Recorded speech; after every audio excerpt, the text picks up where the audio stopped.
Hola, ¿cómo están? Sean todos bienvenidos a una nueva emisión de América es Noticia, ya con nuestra emisión número 1013, preparándonos para conversar con ustedes y analizar pues todos los detalles que ocurren y que acontecen en nuestro continente americano, con especial énfasis como últimamente ha ocurrido en Venezuela. Quiero que me dejen saber, número uno, desde dónde se están conectando y número dos, pues que me dejen conocer si les está llegando de manera correcta el audio y el video. Como siempre, también pedirles a aquellos que se están conectando en este momento que nos apoyen bajando pues justamente donde están los iconos, los ítems, se van al que parece una flechita. Una vez que le dan clic pueden compartirlo con sus familiares, con sus amigos, y de esa manera tenemos la oportunidad de compartir. Luisana con nosotros, muchísimas gracias, además me dice que es mi novia. Muchísimas gracias por estar allí. Arbela también nos acompaña, Nenas con nosotros, mi queridísima María Eugenia Hernández, Milton Kislinger, un abrazo para ti, Milton, desde Nueva York, espero visitarte pronto. ¿A quién más tenemos? A la gente, Auripoto también con nosotros, Tatiana acompañándonos, Erga también, Jonah también desde Argentina. Pues qué bueno saber que están por allí conectados con nosotros, y una de las ventajas y una de las bendiciones justamente de las redes sociales, tener la oportunidad de pues establecer esta conexión con toda nuestra gente hispanoamericana, no importa dónde se encuentren. Por ejemplo, Shirley nos acompaña desde Caracas, nos saluda Ilcias también como de costumbre, y Daisy también nos está escribiendo por allí, nos dice desde Madrid, se escucha y se ve perfecto también desde Argentina, y bueno, yo desde esta esquina en Orlando, Florida. Hoy vamos a estar hablando desde, por ahí dice Daisy, desde Miami. Bueno, muchísimas gracias, Daisy. No sabía que era tu novio, pero mil gracias por los comentarios. Hoy vamos a estar hablando de Venezuela también. ¿Y por qué? Porque hay varios elementos que tenemos que destacar. El primero tiene que ver con Juan Guaidó, y es que Juan Guaidó designó al doctor Enrique Sánchez, esta es la información que está publicada, como procurador especial, y dice el presidente Guaidó, para seguir protegiendo a Venezuela de la estafa de la dictadura. Y aquí quiero hacer separar lo que ha significado la gestión de Guaidó en Venezuela con respecto a la gestión de Guaidó en el extranjero. A ver si ustedes están de acuerdo o no conmigo. Tienen todo el derecho de diferir. ¿A dónde voy? Una de las cosas que he destacado en mi programa, en nuestro programa, es que Guaidó no tiene posibilidad de incidir en los destinos dentro de Venezuela. Sin embargo, tiene posibilidad de incidir sobre el destino de Venezuela fuera del país, con mayor o con menor grado. Últimamente hemos visto cómo se ha habido afectado por la incapacidad de poder tomar el poder. Lo vimos con el tema de Donald Trump, lo estuvimos hablando el día de ayer. Seguramente hoy vamos a poder hacer algunas preguntas y respuestas porque vamos a estar solos. Así que ustedes van a tener la oportunidad de hacerme las preguntas que ustedes consideren necesarias. Pero bueno, a donde quiero llegar es que no quiero ser mezquino con este nombramiento del doctor Enrique Sánchez. ¿Por qué? Porque si Enrique Sánchez se va a encargar de ser el Procurador General de la República, encargado por el presidente interino de Venezuela, Juan Guaidó, puertas afuera, pues muy probablemente traiga muy buenos resultados. Y tenemos antecedentes. Los antecedentes fundamentalmente tienen que ver con lo que significó la gestión anterior de la Procuraduría en torno, por ejemplo, al tema de Citgo. Citgo debió haber sido a estas alturas, debió haber sido confiscado, debió haber sido entregado a los acreedores de la deuda pública externa venezolana, principalmente inversionistas canadienses y estadounidenses. Esto no ha ocurrido. ¿Y por qué no ha ocurrido? Porque el principio que se está manejando es que no se reconoce a Maduro como presidente, se reconoce a Guaidó, y por lo tanto cualquier gestión legal debe ir enmarcada en una discusión con el interinato de Guaidó y por supuesto con sus representantes correspondientes. Ahora bien, también habría que destacar, y ayer lo comentaba, el Banco de Inglaterra tiene 31 toneladas de oro que afortunadamente en su oportunidad fueron enviadas a este banco para tenerlas como reservas de las riquezas venezolanas, pero unas reservas que afortunadamente, insisto, han sido apresadas, han sido confiscadas, han sido retenidas por parte de este banco europeo, y no estoy hablando de manera mezquina. Es decir, el Banco de Inglaterra ha dicho, a través de sus voceros en Londres, ha dicho, miren, el dinero ese oro le pertenece a los venezolanos. Nosotros no lo vamos a confiscar, no va a ser nuestro, no lo vamos a utilizar para nada. Esto va a estar congelado hasta que determinemos, esa ha sido la versión oficial, hasta que determinemos quién es la autoridad legítima en Venezuela. Porque las autoridades de Inglaterra, comenzando por Cameron, el primer ministro inglés, pues ha dicho que reconoce al presidente Guaidó como presidente interino de Venezuela. Sin embargo, a efectos legales, le han entregado a un tribunal de control en Londres para que determine quién debe o quién no debe ser la figura oficial de Venezuela. Y además esto es interesante porque esto no es que salió de la propia iniciativa de Inglaterra. Inglaterra, para ellos está claro que el presidente interino Guaidó es el único que tiene vigencia. Sin embargo, Calixto Ortega y Simón Serpa, que por cierto corrieron los rumores en torno a su detención porque presuntamente habría sido el ministro que se encargó de delatar a Alex Saab, que pasaría por Cabo Verde, pues el hecho es que ellos, meses atrás, fueron hasta Inglaterra para intentar rescatar ese oro, un oro que, por cierto,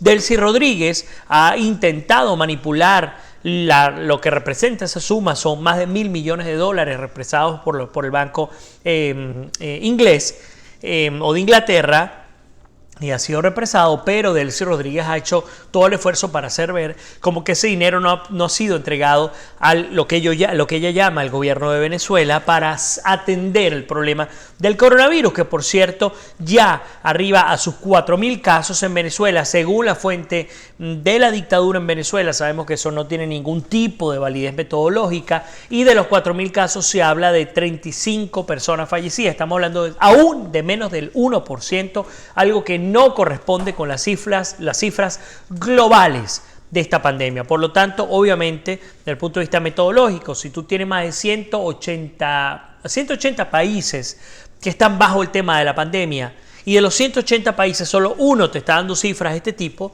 ya pueden sacar sus propias conclusiones. Alvarito con nosotros.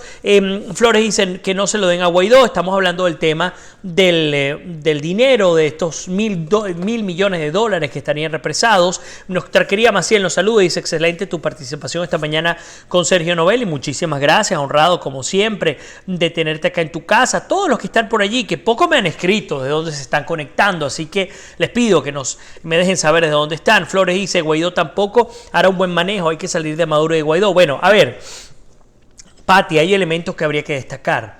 Hasta el momento hay unos recursos que están retenidos y que están retenidos gracias a que se reconoce al gobierno de Guaidó. Sin embargo, no se le entrega a este gobierno la administración de esos recursos. Por lo tanto, mientras que sea así, por lo menos desde esta esquina, seguiré apoyando que exista de esta manera, porque al menos lo que esperamos es que quede allí hasta que un mejor postor, es decir, hasta que tengamos un gobierno en libertad, pueda administrar estos recursos y, por ejemplo, pueda sentarse con los acreedores, entre otros, de las refinerías de Citgo y las bombas de gasolina, estaciones de gasolina Citgo acá en Estados Unidos, y pueda decir: hey, reconocemos que debemos tantos miles de millones de dólares. Sin embargo, deben entender que esa deuda se contrajo y se incrementó y no fue cumplida por parte de una dictadura. Nosotros queremos conservar Citgo, nosotros queremos conservar las estaciones de combustible, nosotros queremos conservar nuestras refinerías en otras partes del mundo. Por lo tanto, vamos a llegar a un plan de pago y vamos a cumplirlo, porque Venezuela tiene un pulmón económico para cumplirlo. No lo tiene ahora porque ese pulmón tiene un hueco en cada uno de los pulmones, de los orificios del pulmón, que bueno, pues triste y desgraciadamente han ido a parar, ese aire que se escapa ha ido a parar a las cuentas de grandes corruptos y grandes asesinos como Alex Saab. Y ustedes me dirán: está siendo un poco exagerado a la hora de referirte a Alex Saab como asesino. Y yo les he dicho, la corrupción per se es desastrosa. En América Latina, más del 10% del PIB se pierde en términos de corrupción. Eso lo entiendo. Pero cuando estamos en una dictadura como la venezolana, un corrupto que ayuda a que se mantenga un régimen asesino, pues se convierte en aliado y en socio. Y si tú eres aliado y socio, tú también pasas a formar parte de los asesinos que han mantenido en vilo al pueblo venezolano. A ver si ustedes están de acuerdo o no. Nuestra querida Arsenia Prieto con nosotros. Félix dice, Félix desde Parroquia La Vega, en Caracas, ¿saben algo de lo que está pasando en Caracas hasta ahora? Yo no tengo ninguna información. Déjame saber si desde La Vega están percibiendo algo que puede estar ocurriendo cerca de casa. También Rosetta también nos acompaña desde Maryland. Muchísimas gracias. Espero estar pronto en Washington, D.C., muy cerca. Meli Rojas dice, saludos de Chile. Envía bendiciones. También Daniel desde Lima, desde Venezuela, Carlos también. ¿Cuándo saldremos de esto? Una gran pregunta. Siajo también dice, se requiere hablarle claro a la gente desde Lima, desde nuestra querida isla Margarita en Venezuela, también nos saludan desde Perú. Bueno, muchísimas gracias a todos por estar allí conectados. Por ahí nos dicen, ¿tienes alguna información de muertos por el coronavirus 19 o el COVID-19 en Boavista, Brasil? No la tengo. Nuestro querido Germán está con nosotros, un abrazo para ti. Pérez Oxford, Ali también nos saluda desde Buenos Aires, también desde la Patagonia chilena, muchos saludos. No hay condiciones de transparencia, tanto Inglaterra no debe entregar el oro a ninguno, eso debe regresar a nuestras reservas, ahí estamos de acuerdo. Orlando Armas también nos saluda desde Ciudad de México, nuestra querida Tatiana también desde Chile. Bueno, lo que les comentaba, interesante hablar de este tema, de este procurador. Vamos a ver qué va a ocurrir en torno a Enrique Sánchez. Lo primero que debería pasar es que Enrique salga de Venezuela. Hay algo con lo que coincido con Esteban Gervasi, con quien estuve hablando hace unos minutos también fuera del aire, es que no hay manera de poder gestionar, hacer una gestión institucional siempre que estemos atados a la amenaza constante y perenne por parte del Estado criminal venezolano. Nos saludan desde la Patagonia. Santiago Duarte dice, ¿eres optimista o pesimista con respecto al fin de la dictadura? Optimista porque entiendo, mira qué interesante, está Tomás D'Ángel con nosotros. De haberlo sabido que te ibas a conectar un poco más temprano, te invitaría para que compartieras con nosotros. Sería genial porque además el tema colombiano es un tema que también nos ocupa con Venezuela. Qué bueno verte aquí en casa y vamos a coordinar para que puedas pasar saludándonos. De pronto incluso ahora en algunos minutos si estás disponible, déjame saber aquí públicamente para poder invitarte a que converses un rato con nosotros. Interesante hablar del tema de Boavista porque alguien nos preguntó sobre el COVID-19. Estamos hablando de Boavista, el estado de Roraima, el estado que está más al norte de Brasil, que hace frontera con Venezuela. Y la noticia que destaca el día de hoy tiene que ver con que el cónsul de Maduro en Boavista huyó. Ustedes recordarán que el presidente Jair Bolsonaro ordenó que todo el cuerpo diplomático del Estado criminal venezolano saliera de Venezuela. No querían hacerlo, pero el hecho es que finalmente, por lo menos el cónsul del régimen de Maduro en Boavista, en Brasil, abandonó la sede del consulado y dejó un mono, una deuda, nada más y nada menos por $60,000 por concepto de alquiler en el consulado venezolano. Flores nos dice desde Venezuela, nos saluda. Ricardo dice, hoy Richard Blanco una vez más solicitó serial el número 18. Qué bueno, Orlando, que tú lo comentes y seguro el diputado Richard Blanco se va a conectar con nosotros. Siempre estamos conversando con él. Y sí, son 18 peticiones para discutir el 187.11 y nada que se discute. Y esto habla muy mal de un gobierno interino, hablando de Guaidó, que como lo decía, no sé si ustedes todos estuvieron conmigo esta mañana con Sergio Novelli, pero yo lo decía esta mañana, hacía una metáfora con una persona que le da un paro cardíaco. Esa persona que le da un paro cardíaco, uno llama a la ambulancia llega, procura revivirlo manualmente, mecánicamente o a través de estos choques eléctricos y pues son minutos decisivos para saber si el paciente va a vivir, va a sobrevivir o sencillamente va a fallecer. Yo creo que Guaidó ha llegado a ese punto. Creo que Guaidó ha llegado al momento en el que o sobrevive o muere. Y no estoy hablando de Guaidó única y exclusivamente de él como una figura que nosotros podemos ver como única. Estoy hablando de la coalición liderada por Guaidó, con él a la cabeza, pasando por el peor momento de su historia, hablando de 2 años, y lo que lo ha llevado a casi perder el apoyo de Donald Trump. Eso es una realidad, porque hay medios que dicen, no, el presidente Donald Trump ha dicho que sigue apoyando a Guaidó. Y yo les digo, pero es que basta ver las declaraciones. Las propias los propios tweets del presidente Trump se refieren a la democracia, se refieren a la libertad, al derecho individual, a estar siempre en contra de la dictadura. No se refiere a Guaidó en ningún momento. La jefa de la Casa Blanca apareció el día de ayer hablando del reconocimiento de Guaidó como presidente interino de Venezuela, no el respaldo. Son dos cosas distintas. Y si pretendemos ocultar esa realidad, pues vamos a seguir engañados y vamos a llegar a muy mal término, a un término que, pues, por supuesto, nos va a llevar otra vez a una desesperanza. Entonces, parte de la realidad es entender, mira, presidente Guaidó y miembros del G4 venezolano, ustedes están a punto de perder el apoyo del país más poderoso del continente y, para muchos, incluyéndome, el más poderoso del mundo. Se les dio el apoyo, se les dio el reconocimiento, ha habido acciones concretas, efectivas o no. Pero la percepción internacional, no sé los que estén dentro de Venezuela, es que no han sido efectivos a la hora de tratar de rescatar el poder. Que es difícil, que luchar contra la dictadura, que vente a Venezuela. Yo no estoy hablando de tú a tú, yo estoy hablando de Donald Trump a Guaidó. Estoy hablando de dos personas que se escapan de mis manos. Bajo esa realidad, insisto, hay que pensar cómo hacer para que ese paciente viva y no muera. Y aquí es interesante porque Meli Rojas dice, pues el mismo pueblo deberá salir a la calle. Habrá que evaluar si esa es la opción. Porque este problema no es de Guaidó solamente. Este problema no es del Poder Legislativo solamente. Es un problema que pasa las fronteras del propio Poder Legislativo como tal. Saab puede ser el punto de negociación. Vamos a hablar ya de Alex Saab. No se lo pierdan porque lo que viene es candela. Rodolfo Rivero dice, Leopoldo no es el asesor, es el jefe de Guaidó. Arsenio dice, en Iguatá toda la gente está bailando en la calle, se están riendo de la cuarentena. Meli Rojas dice, pues el mismo pueblo, bueno, ya lo había comentado, es Macuart. Dice Vladimir, ¿quién es el asesor de Juan Guaidó? Es el Leopoldo López, porque él no lo hace por su cuenta, no tengo la idea. Son muchas personas las que influyen en la opinión de Leopoldo López. De Juan Guaidó. Flores dice, perdieron credibilidad en Venezuela y con motivos muy válidos. También aduados, a ver si es que se dice así, según una negociación en puerta, cuidado que no atrapan a Guaidó. Luisana dice que sabes si es verdad que le negaron la solicitud de habeas corpus presentado por el abogado de Alex Saab. Luisana, es cierto. 3 rounds ha ganado Estados Unidos para llevarse a Alex Saab a la justicia norteamericana.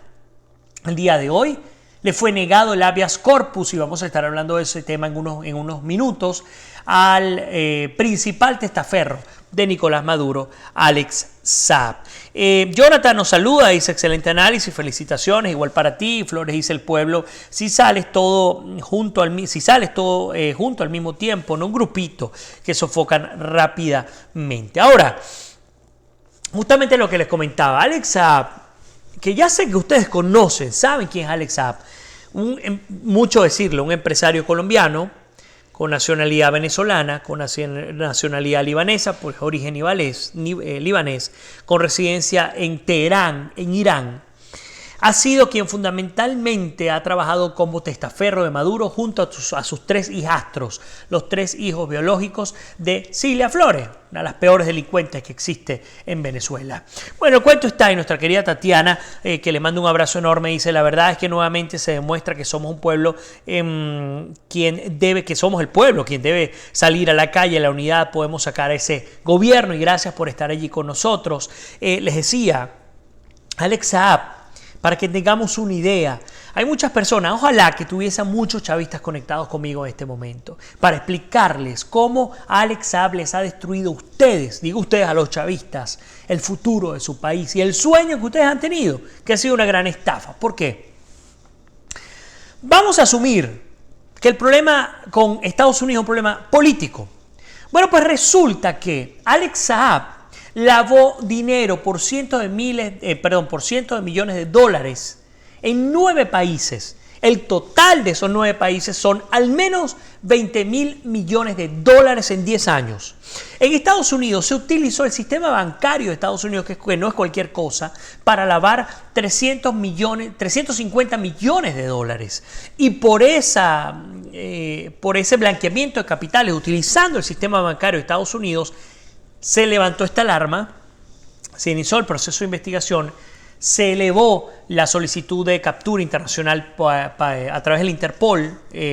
Sería una captura tipo azul o una alarma tipo azul. Hay varios tipos de colores. Aquí estamos hablando de corrupción fundamentalmente, blanqueamiento de capitales, asociación para delinquir, exportaciones e importaciones ficticias, etc. Y Alex Saab, siendo colombiano, ha sido buscado por la justicia colombiana, tuvo su residencia permanente en Venezuela y viajaba, aunque tenía residencia en Teherán, viajaba con pasaporte diplomático venezolano.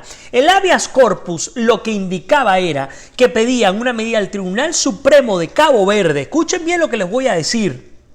El Tribunal Supremo de Cabo Verde, para que Alex Saab fuese liberado porque él estaba actuando como enviado oficial del gobierno, lo que dicen ellos, de Venezuela, con pasaporte diplomático. Un hombre que demostradamente se encargó de dilapidar los recursos para favorecer al Estado criminal venezolano y haciendo que chavistas y no chavistas en Venezuela llegaran a la desgracia, a la miseria que hoy día se vive en el país. Bueno, nos dice Capito que tiene 19 nacionalidades, yo hasta ahora entiendo que tiene 3, pero es importante. Por ahí nos dice Guaidó no es Dios, cada uno de nosotros tiene que aportar, los mesías no existen, es fácil opinar de verdad, pero ponerse las alpargatas, estoy totalmente de acuerdo contigo, creo que hay que entender todo el esfuerzo que ha hecho Guaidó, pero hay momentos en los que uno también tiene que criticar. Por ejemplo, y lo he dicho ayer y lo voy a repetir hoy. Al día de hoy, ya con la más reciente solicitud de Richard Blanco, del diputado Richard Blanco, se han introducido 18 peticiones para discutir el 187.11. Vamos a asumir que ni ustedes ni yo creemos en que eso se pueda aplicar. Lo mínimo que puede hacerse es discutir, ¿cierto? Pero ¿y por qué no se discute? Porque es que si acaso vamos, el TIAR, el Tratado Interamericano de Asistencia Recíproca, se discutió, se aprobó, está siendo implementado, no como muchos quisiéramos, pero pasó por la Asamblea Nacional. ¿Por qué no discutir el 187? ¿Por qué no discutir la ayuda humanitaria para nuestros venezolanos que están al sur del continente? Eso hay que criticarlo. No es criticar por criticar, estamos hablando de elementos en los que sí puede incidir el presidente Guaidó. Maciel nos dice, Vlad, ¿cuál es tu opinión sobre lo dicho por el embajador de Estados Unidos por Venezuela al referir que los diputados del PSUV no son narcotraficantes y por tanto se puede negociar por ellos? Bueno, yo lo pongo de esta manera. Este plan propuesto por el secretario de Estado de los Estados Unidos, Mike Pompeo, trata de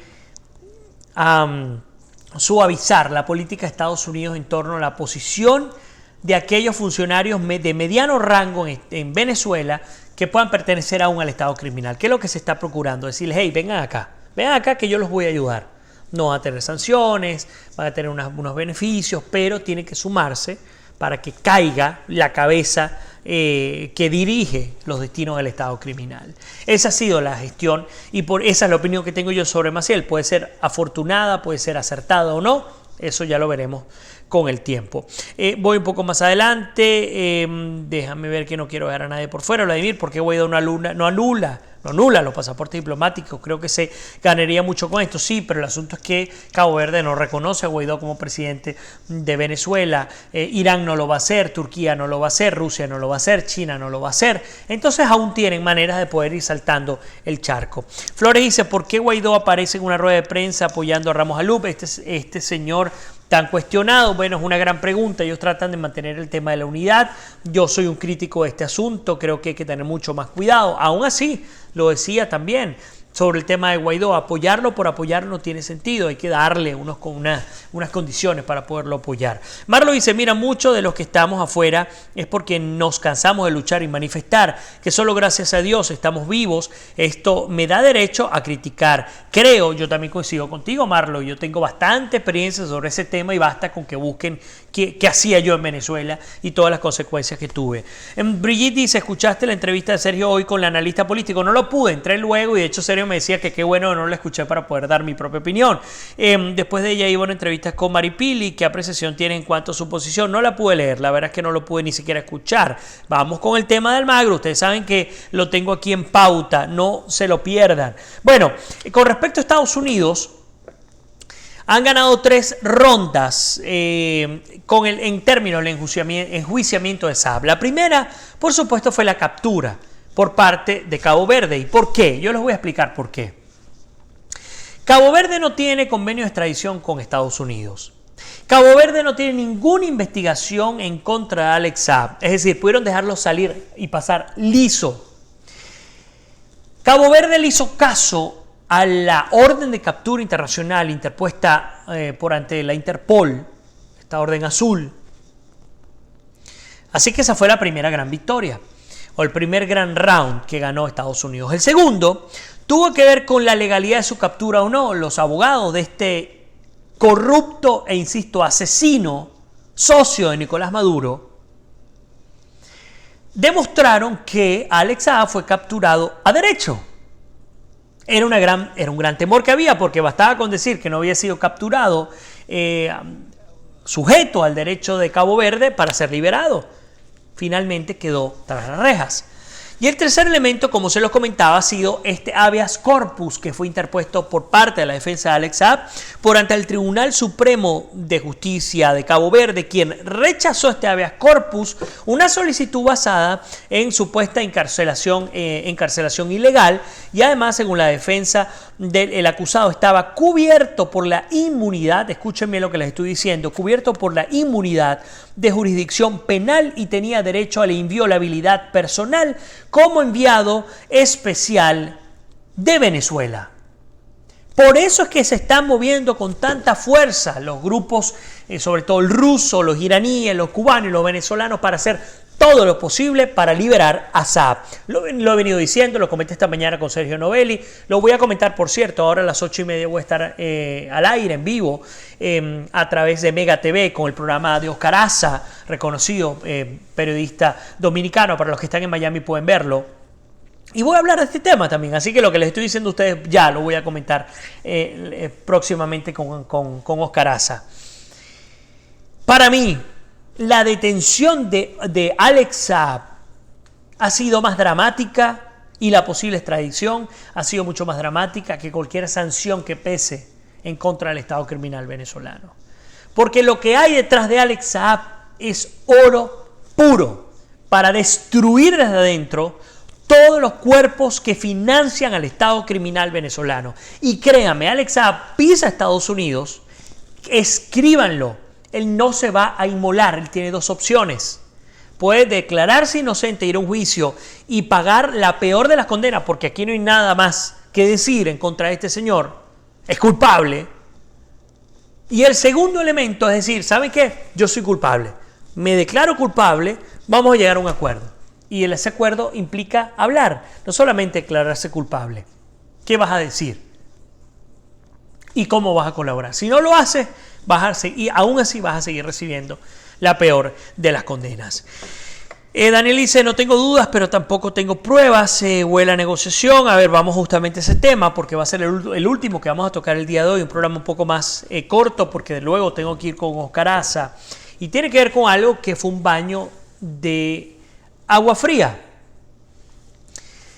Y ha sido esta sorpresiva y desafortunada reunión entre Luis Almagro, secretario general de la Organización de Estados Americanos,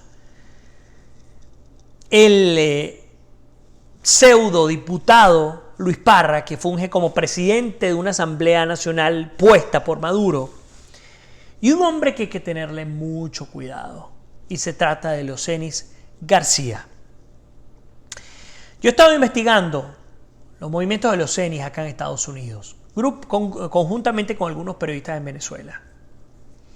Leocenis García estuvo aquí en Estados Unidos en enero, y hay que entender los antecedentes de un hombre como Leocenis. Originalmente, sí es verdad, estuvo preso por la dictadura venezolana, sí es verdad, hizo huelga de hambre, sí es verdad, luchó en contra, o al menos aparentemente en contra de la dictadura venezolana. Sin embargo, luego de investigar con mucho detenimiento, comenzamos a descubrir que era un hombre que era muy cercano, o es muy cercano, al chavismo a través de Diosdado Cabello. Es un hombre que a través de su partido Pro Ciudadanos ha procurado vender la idea electoral y no en términos de lo que pueda ser su opinión sobre la validez o no de las elecciones. Cuando hablo de este tema, hablo fundamentalmente a que funge como una especie de oposición construida a la medida para el Estado criminal venezolano. Así la han buscado construir, con Primero Justicia, con BP, con Acción Democrática, con COPEI, con PP, con todos los partidos, la gran mayoría de los partidos en Venezuela. Se han venido deformando para reconstruirse en una especie de oposición hecha a la medida del Estado criminal. Bueno, la gran pregunta está no en por qué Leocenis García y Luis Parra intentaron hablar con Luis Almagro. Sabemos cuál es la razón. La razón fundamental ha sido que están procurando encaminar a Almagro hacia un engaño para llevarlo al tema del cuento electoral, con condiciones, con todo lo que han procurado. Bueno, qué casualidad que Leocenis García y Luis Parra se reúnen ayer y hoy aparece Leocenis García tocándole la puerta en el Consejo Nacional Electoral de Maduro para hablar de un supuesto pedir que se suprima el silencio, y es verdad, hay un silencio administrativo que pesa sobre ProCiudadanos, pero qué interesante es que sea ahora escuchado, que sea ahora permitida la participación de ProCiudadanos en términos de elecciones y todo lo que esto implique. Aquí meto en el paquete a Gustavo Azócar, meto en el paquete a otros individuos que han procurado, por supuesto, ahora la pseudo directiva de Acción Democrática, a la sombra hablar de un Ramos Alú. No es fácil. A donde quiero llegar es que hay que tener mucho cuidado. Lo decía esta mañana y lo repito en este momento antes de terminar.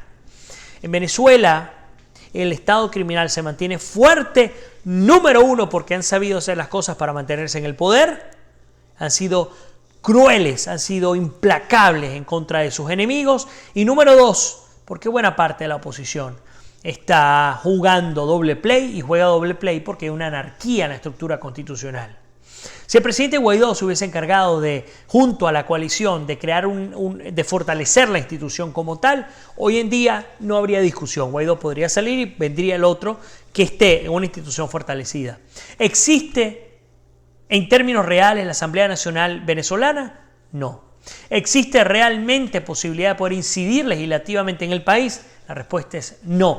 ¿Existe alguna capacidad de poder incidir en las decisiones, por ejemplo, para nombrar a los rectores del Consejo Nacional Electoral o, por ejemplo, a los magistrados del Tribunal Supremo, por ejemplo, al procurador? La respuesta es no. Ante esa realidad, insistimos, gran error por parte de Almagro. ¿Saben por qué?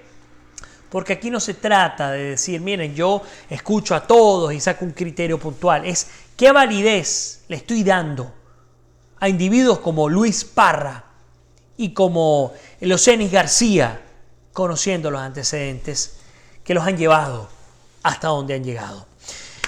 Por ahí nos dice Almagro, nadie lo engaña, él sabe perfectamente lo que pasa. Aún así, siendo un zorro viejo, ha sido un gravísimo error. Explíquenme ustedes qué justificación puede haber para reunirse con estos individuos. Si tú apoyas al presidente Guaidó, que es presidente interino de Venezuela y además presidente de la Asamblea Nacional, ¿qué haces tú reuniéndote con Luis Parra? Si se supone que no tiene apoyo popular, que no tiene ningún tipo de respaldo, no tiene ningún tipo de legalidad, no hay manera de entenderlo. A eso me refiero. Billete para que Almagro se voltee. Yo no creo que hasta allá llegue el tema, pero lo están intentando. Parra dice, eso es correcto, la oposición juega para los dos bandos. María Belén Rojas dice, la asesoría cubana rusa, porque ellos son tapados, nos dicen. Meli Rojas dice, creo que si agarra dinero perdería otras cosas. Ricky dice, ayer vi una película llamada Red Avispa de cómo el régimen cubano se infiltró en la oposición para seguir en él. Nos dicen, puede ser una estrategia. Brigitte nos comenta, Vladimir, si Guaidó con todo este respaldo no pudo, dudo que el Estado criminal salga. Bueno, es parte de las dudas que tenemos nosotros también. Solo el pueblo se pudiera liberar, o sea, Venezuela le queda dictadura para rato, ojalá y no sea así. Por ahí Wilferson está con nosotros. Les cuento que está cumpliendo años, creo que son 16 años, así que quiero enviarte bendiciones. Wilferson, mi futuro colega periodista, ya Dios mediante pronto, no sé si ya finalmente te llegó, pero si no, pronto vas a tener tus equipos allá en Venezuela, ojalá que sean esta semana de tu cumpleaños y que Dios te bendiga, por supuesto. Nos comentan, no hay justificación para que Almagro se reuniera con Parra, la política es el arma de engañar a la gente, en quien creer. Gilbert dice, yo no votaba estaba cuando llegó Chávez al poder, pero sí los que votaron escuchando a Cap y Caldera no los indulta, bueno, no hubiese pasado esto. Muchísimos comentarios, dar las gracias a ustedes por estar allí tan atentos. Nos toca hacer punto final a nuestra emisión del día de hoy. Les decía, una emisión corta porque nos toca salir ahora en Miami a través de Mega TV con el programa de Oscar Aza para luego darle paso al programa de Jaime Bailey. Así que bueno, muchísimas gracias, que Dios me lo bendiga, se les quiere, se me cuidan, nos despedimos hasta mañana.